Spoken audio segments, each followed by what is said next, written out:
The David Pakman Show at davidpakman.com.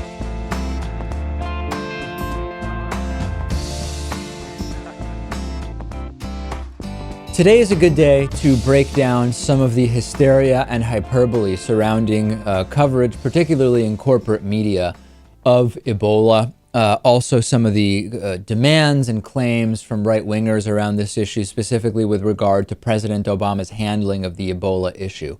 So let's first start with this idea from some on the right that President Obama is doing some kind of great, specific, and acute disservice by not canceling flights from the three West African countries involved, Liberia, Sierra Leone, and Guinea, to the United States, and that President Obama should do this. He's irresponsible for not doing this. I spent quite a while this morning, Lewis, researching what flights fly from these three countries to the United States.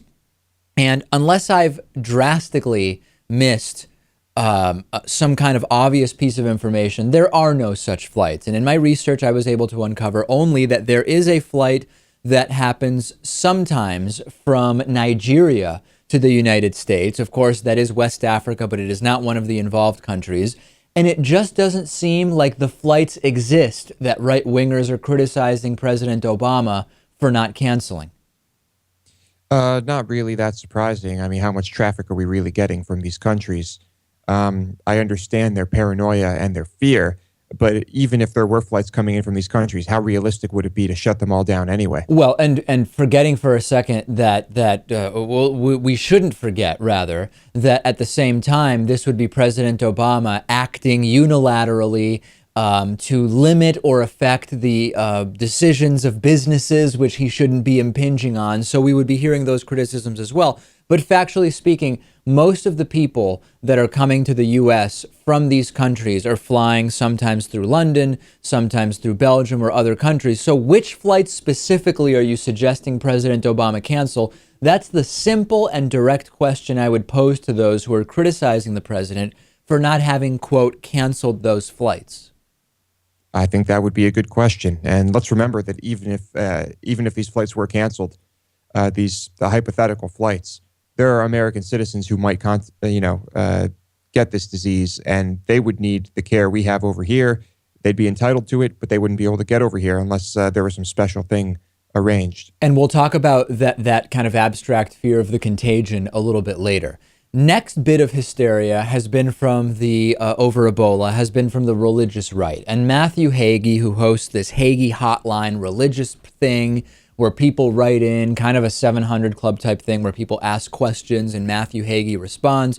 Why anyone at all would take Matthew Hagee's advice, I would venture to say, on any topic at all, I don't really know. But in any case, Matthew Hagee, not surprisingly, saying that Ebola, based on his interpretation of the scriptures, a faulty interpretation, is a sign of the end times.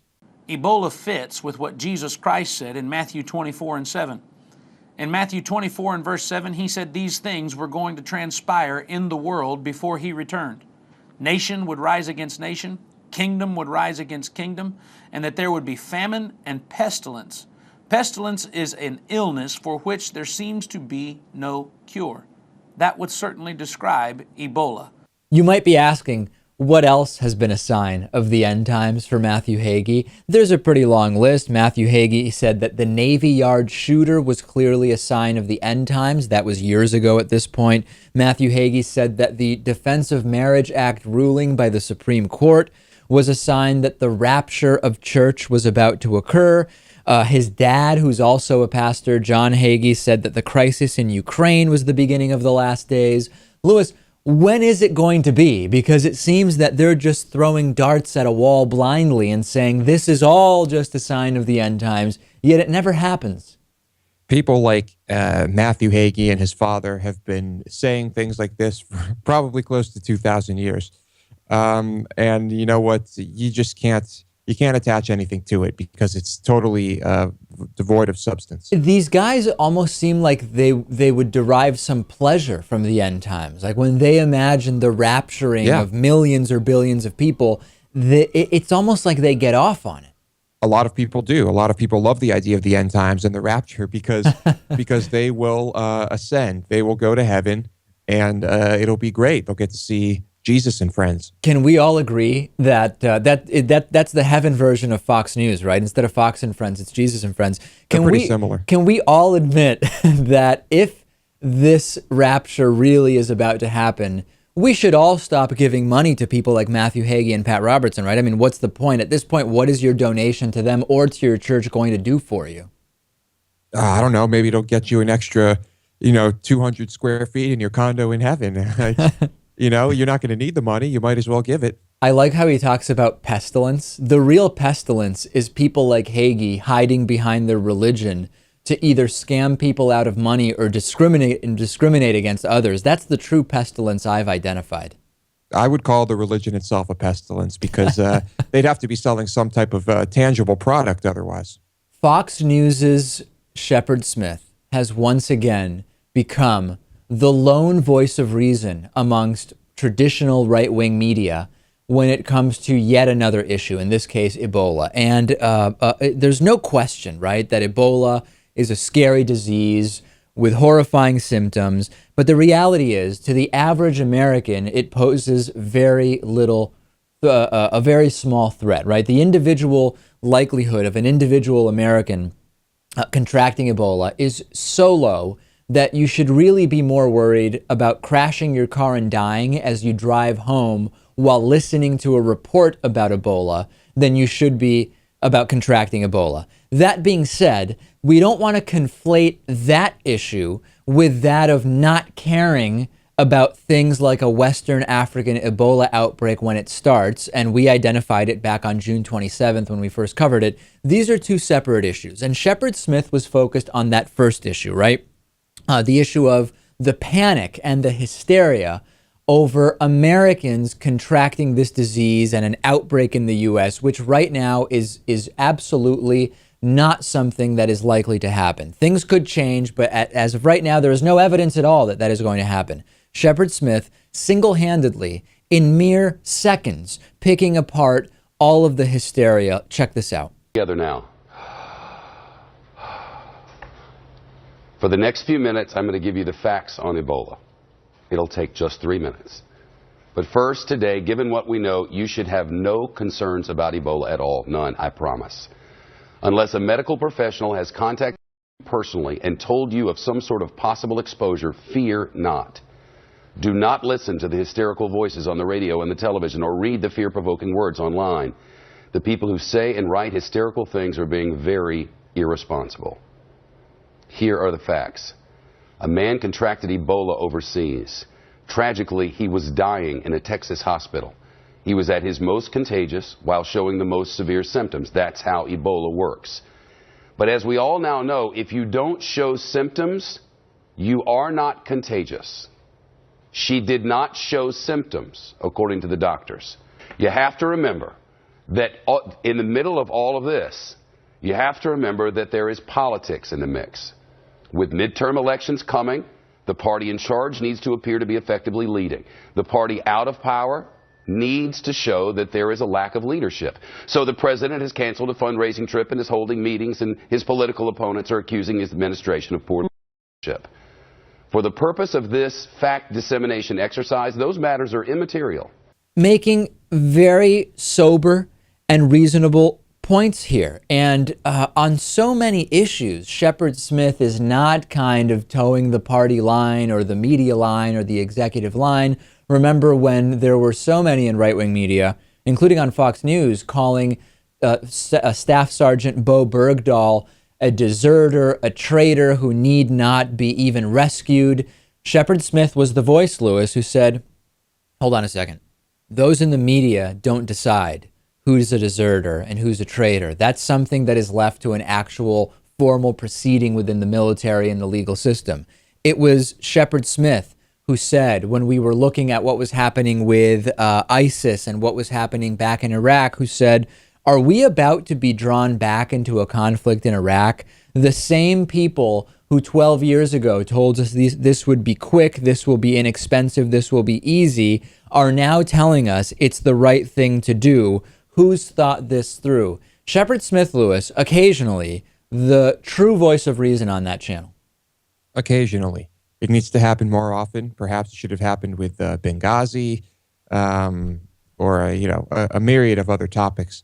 But I'm glad there's someone on Fox News who has their head on their shoulders. And to reiterate this, we need to be clear in distinguishing the risk of you as an American contracting Ebola compared to why we should worry about health crises in other parts of the world, regardless of whether they directly affect us. These are two different issues that we do not want to conflate.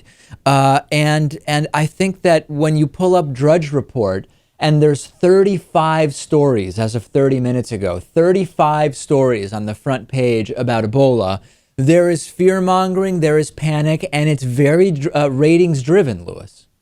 Of course, that's fear, panic, and hysteria is great for business, especially that type of business. We now have yet another fracking incident that has tainted water. Remember, of course, the situation in West Virginia. We discussed it extensively, where there was a chemical spill that contaminated the water of more than 300,000 homes in West Virginia.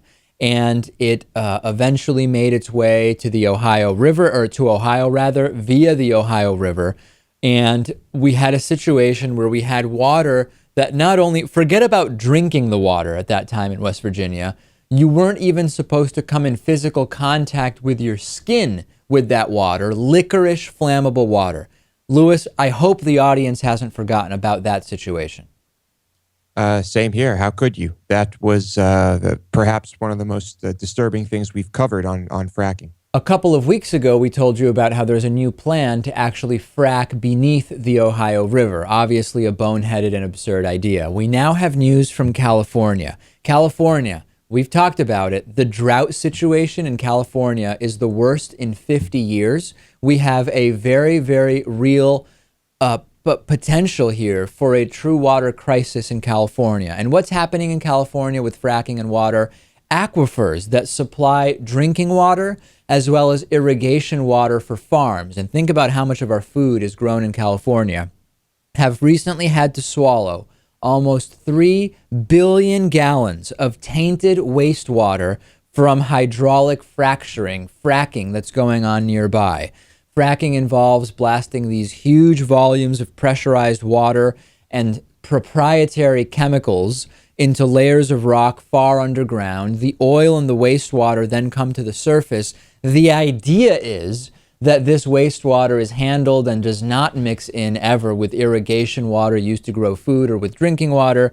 But again, Lewis, because of some problems with these wells, and we often hear about these wells as the source of the problem, we now have tainted water, drinking water, and farm irrigation water in California. And I think that there's probably some regulation around this, but as far as I know, I mean, there's really no regulation at all. And these companies just have free range to do whatever they want, and it's disastrous. Well, the state's water board has confirmed that several oil companies used at least 9 of 11 injection wells to dispose of these contaminated fracking fluids. They contain pollutants as well as high levels of arsenic, thallium, nitrates. And thallium is a component of rat poison. Arsenic is toxic in and of itself. It can also compromise the immune system. It could potentially cause cancer. We don't need regulation, though, Lewis, because you know what? For-profit companies have an incentive to regulate themselves. They would never allow this to happen if merely we allowed them to have a business environment that was completely free of any oversight or regulation. Yeah, of course. That's working out just great. This is just when I thought things couldn't get any worse with the drought in California. Now we have this. And to kind of close the circle with the Ebola situation, where we have to distinguish between risk to ourselves and risk to those in the area and why we should still care. If you're a Californian, you obviously know why this is a huge deal for you. But even if you're not, what about the contaminated water being used to irrigate the produce that you buy, whether you're in New York or Florida or Texas or wherever you are? Even if you only care about stuff when it directly affects you, which sadly is not that uncommon of a situation amongst many people, this directly affects you if you're someone who ever eats food in the United States. And that's most people, Lewis. Most people do eat food. Honestly, it's unfortunate, but we have to hope that if this water is as toxic as we think it is, that it just kills that produce instead of saturates it and then having that produce being sent out to market. Yeah, I don't know exactly what the effect on growing produce would be. Would it just kill the produce, or would it just contaminate it? And then you have collard greens or whatever it is that comes from California at this point that have been contaminated potentially with thallium and arsenic. We need to be putting all of this money into alternative energy, into renewable energy, not into fracking, not into these dirty forms of energy, so-called clean coal, which is not even a thing. We need to go in a different direction. Twitter.com/dpacman. Follow me on Twitter. We've got a great show planned for you today. The David Pakman Show at davidpakman.com.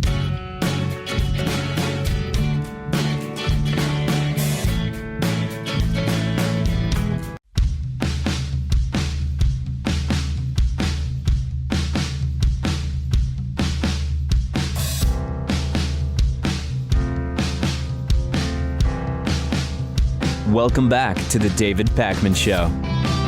The David Pakman Show membership program is made possible in part by liberalbias.com. Liberalbias.com is your best source for unbiased news because in spite of cable news telling us that there's a huge controversy over climate change, 99% of biased scientists keep saying there isn't. If that sounds unbiased to you, you will love liberalbias.com. Today's new member of the day is Casey O'Mara.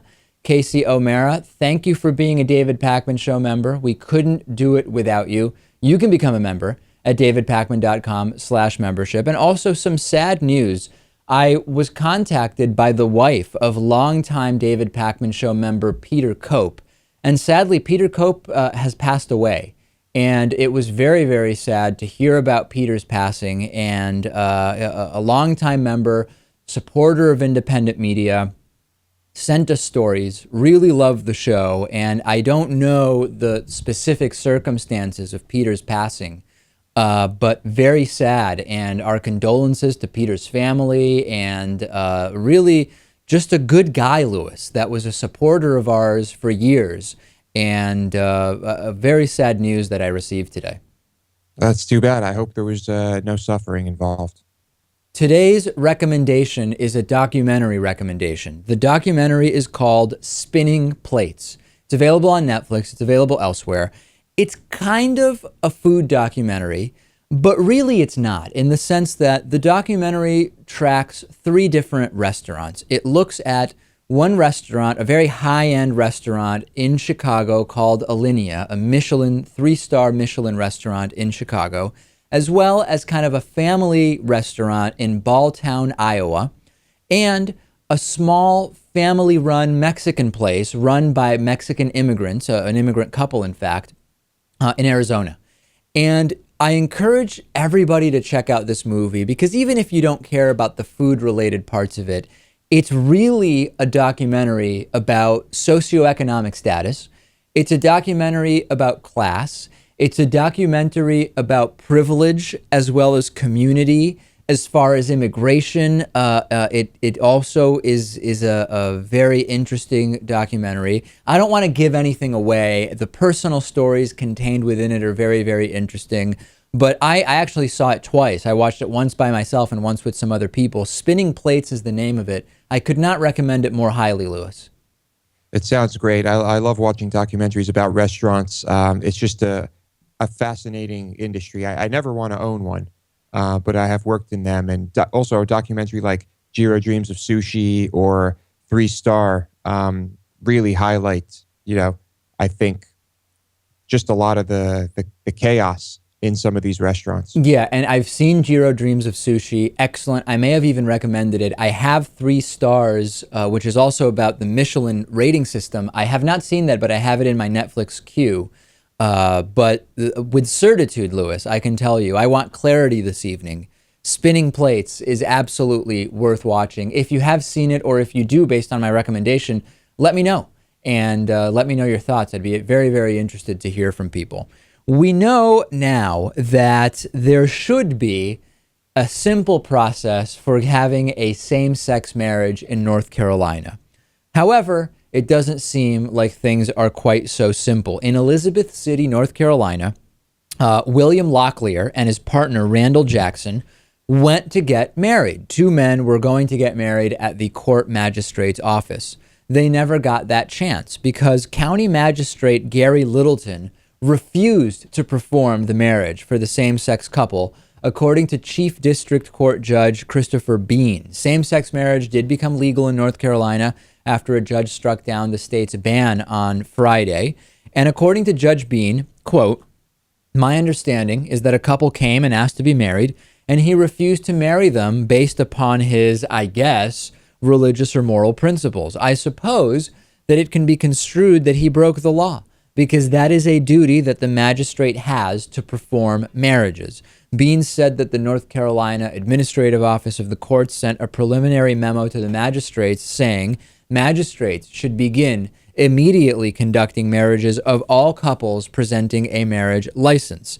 Going on to say, "I believe the final memo will say, without question, that it is the duty of the magistrate." Bean said Littleton could even be potentially removed from his position if someone were to file a formal complaint.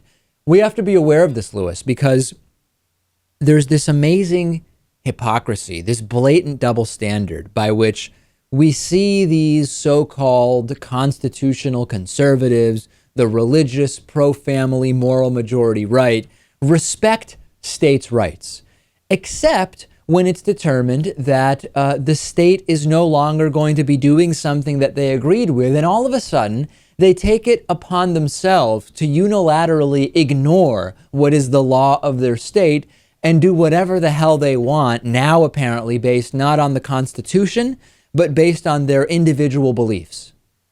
And I think we could find all sorts of instances in which people like this are doing that, not just gay marriage. Should they file a complaint and to try to have this person removed, or should they just find a different magistrate? Well, somebody should file the complaint. And I think that it may be, in certain states, it's not up to the victim of domestic violence to file charges against the perpetrator. The police can say, this crime has been designated as a type of crime where we as the police can file charges against the perpetrator, the alleged perpetrator.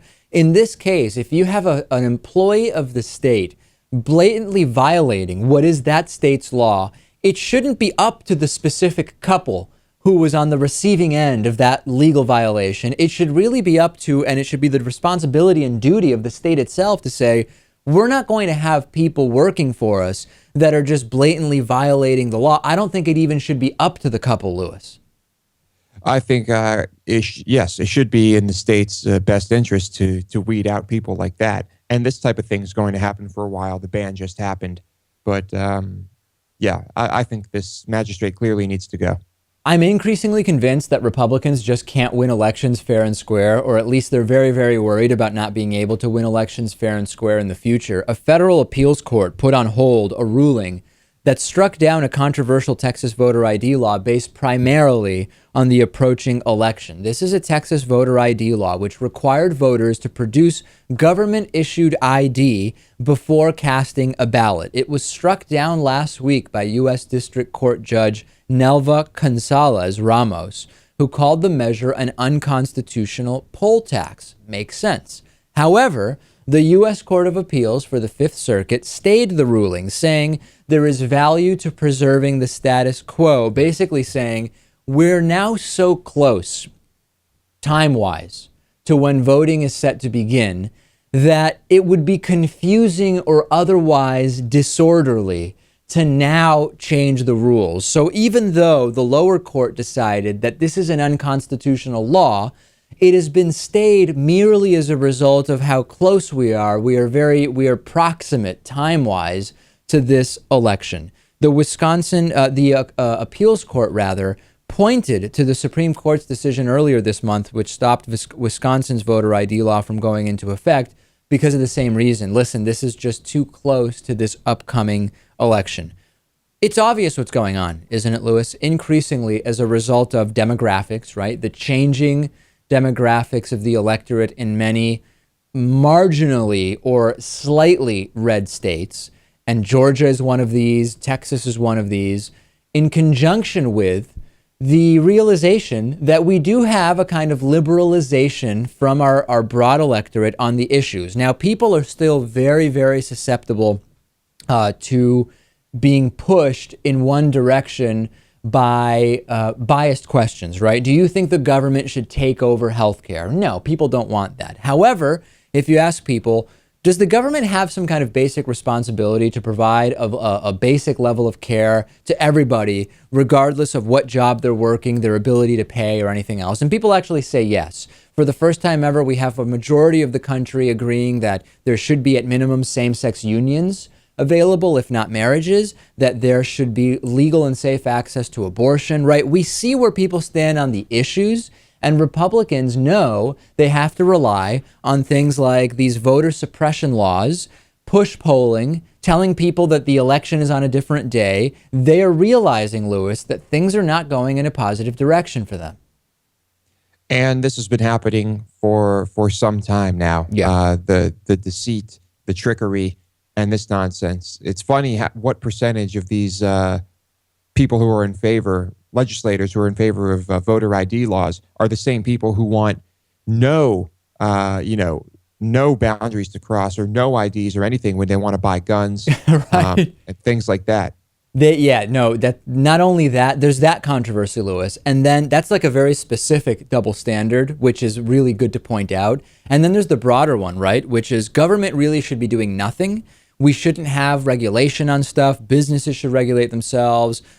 People should be able to essentially do whatever they want. The government should not be involved, except, we should really very specifically set what the early voting hours are in primarily Democratic or African American districts. We should have very specific laws about which IDs are and aren't okay. That's the broad double standard that exists as well. Yep.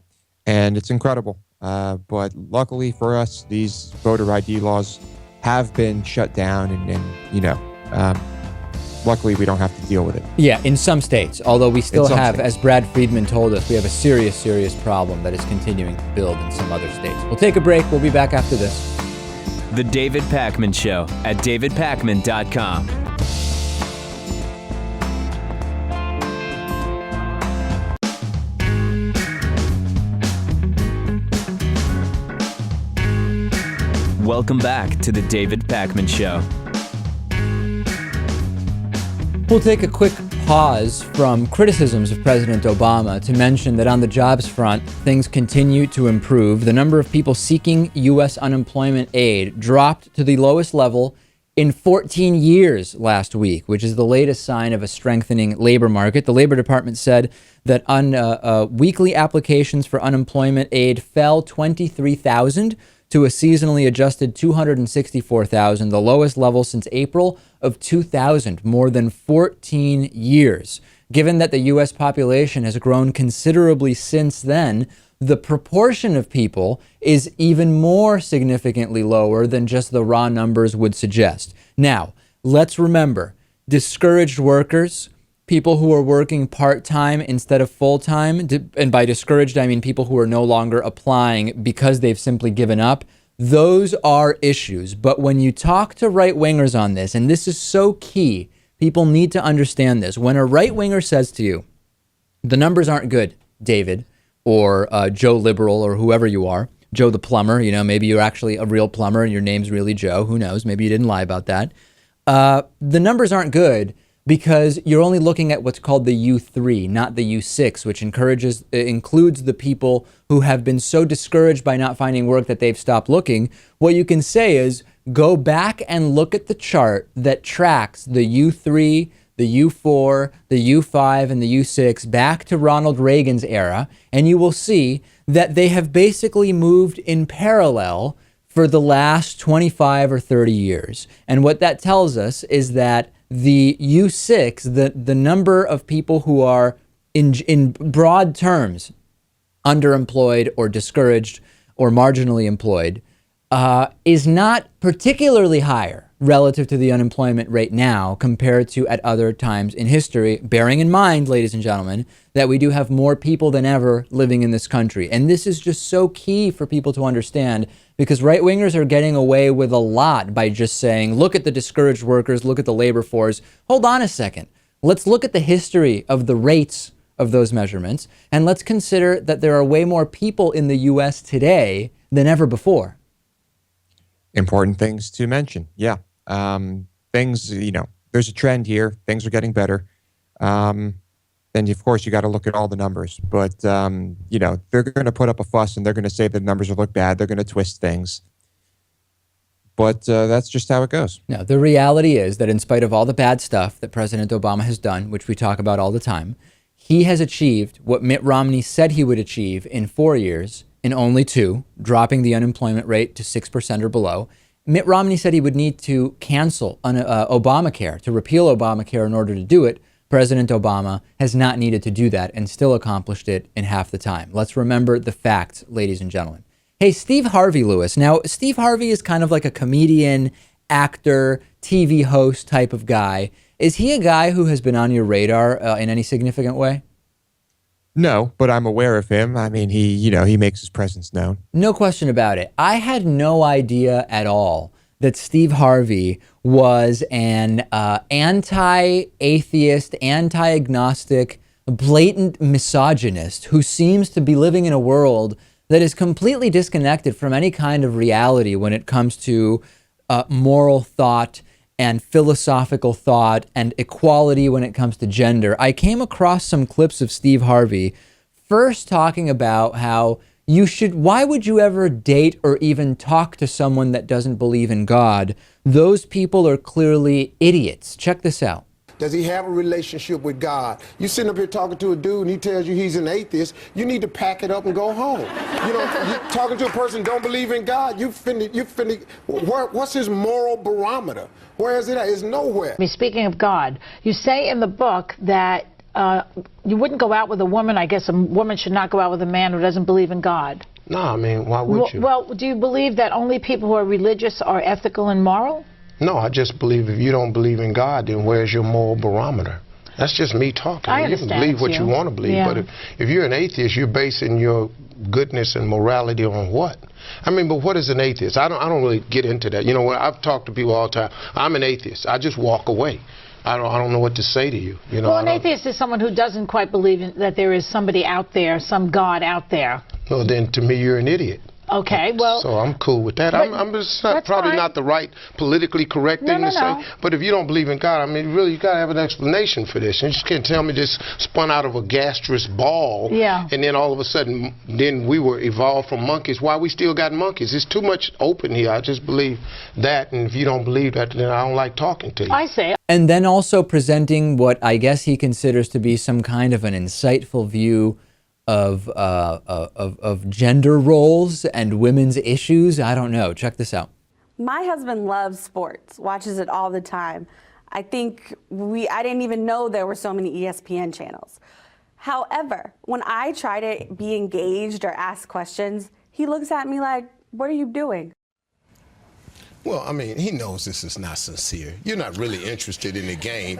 You're just trying to figure out why he's picking sports over you.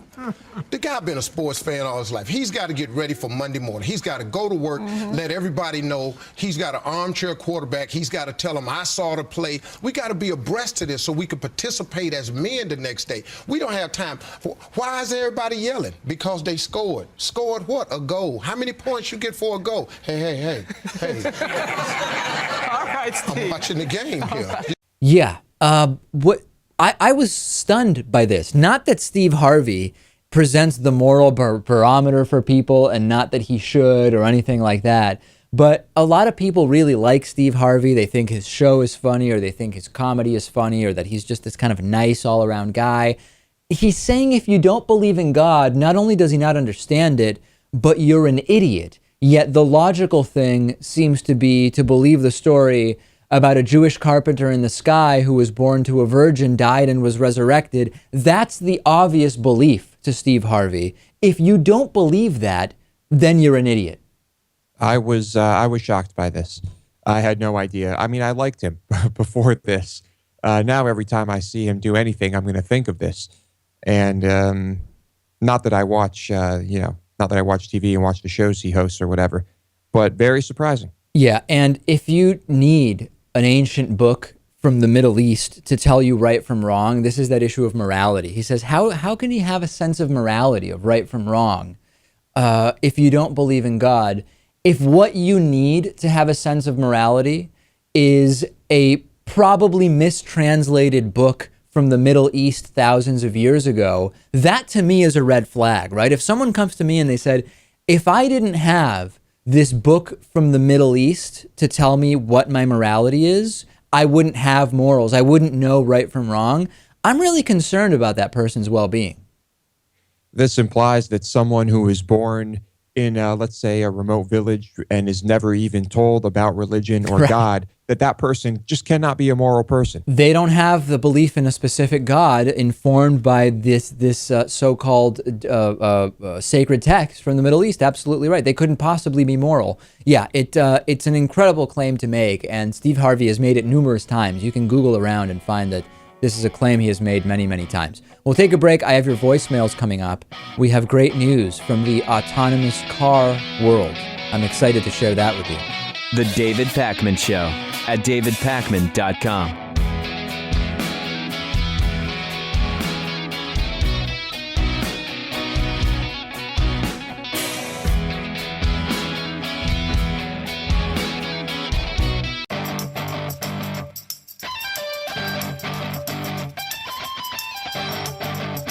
The David Pakman Show at davidpakman.com.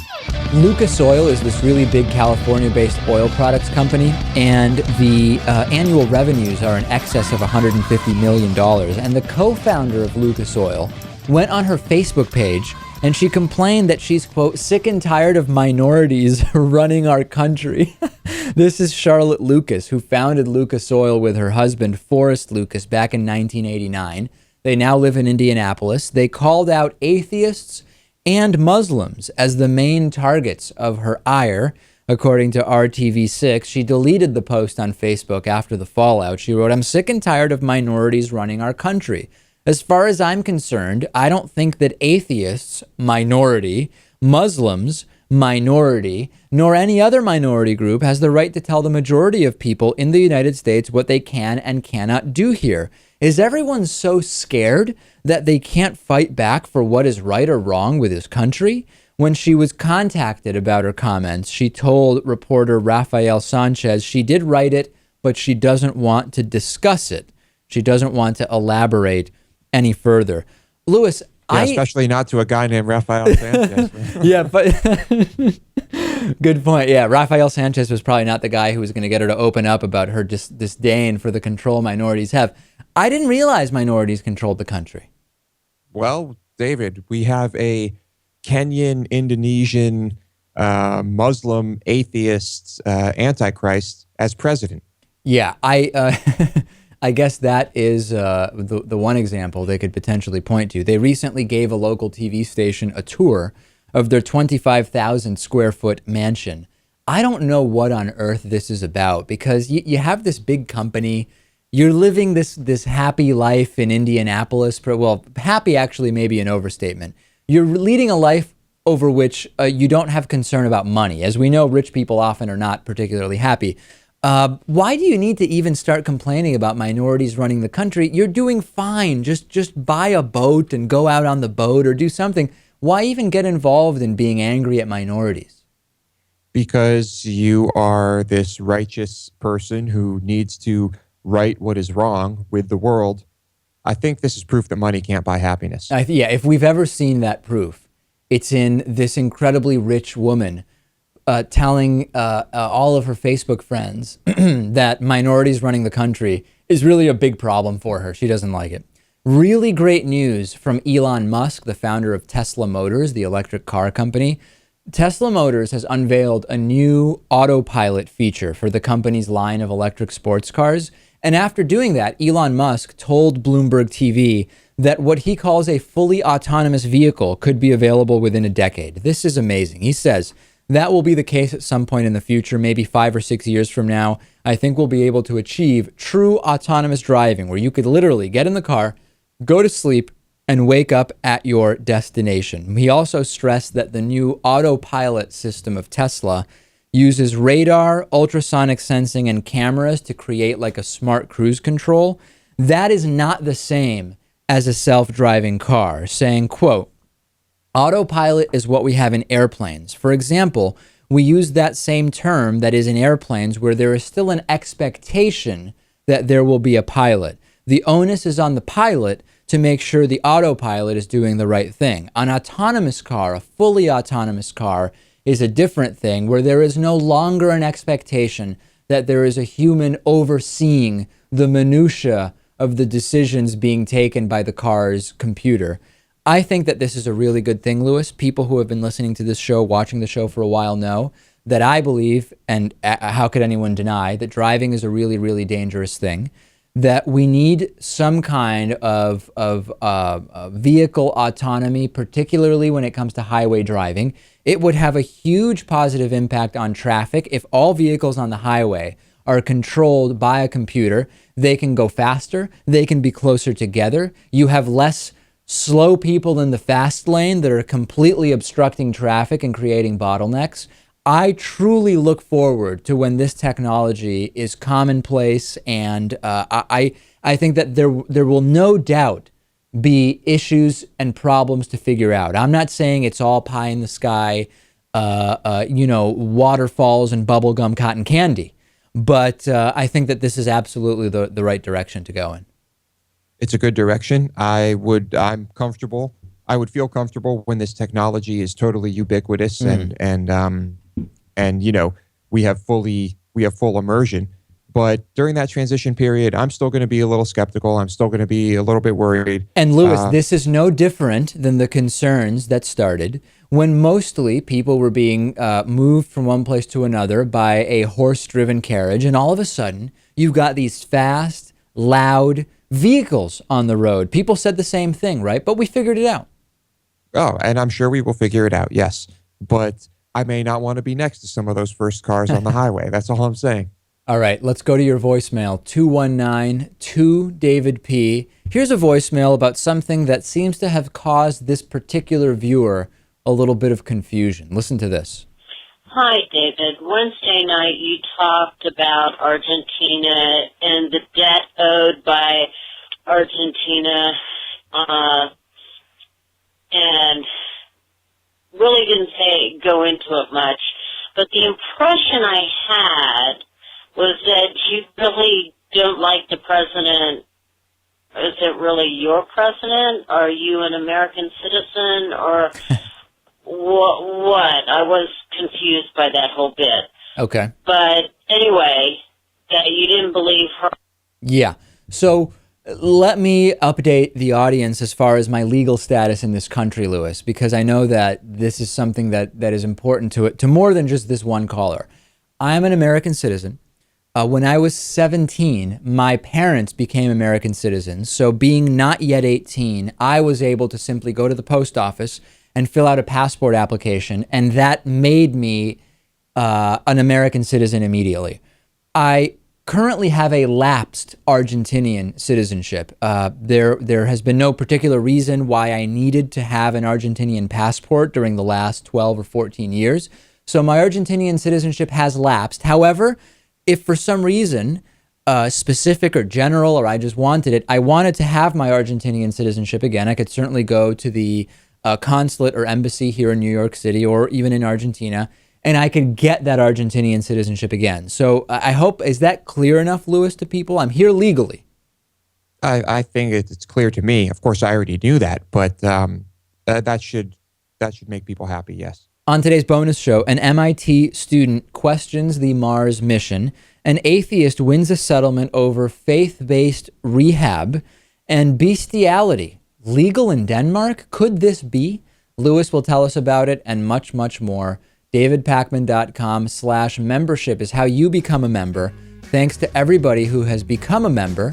And we will have such a great bonus show coming up for you. Why would you miss it? Lewis is the host.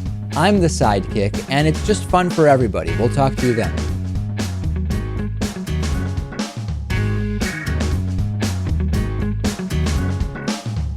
The David Pakman Show at davidpakman.com.